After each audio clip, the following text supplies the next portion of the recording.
Seguimos en el Valle del Langreo, concretamente estamos en Santo Emiliano, un lugar hermoso de Asturias que ustedes están contemplando en estas grabaciones de canción asturiana.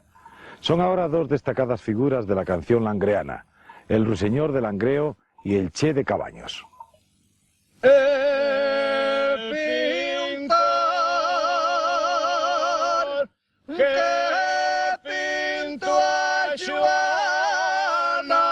Y el pintor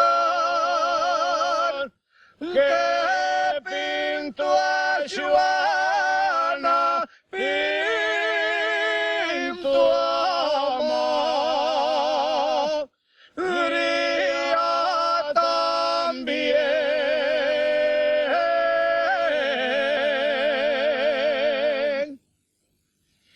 Sí, Joana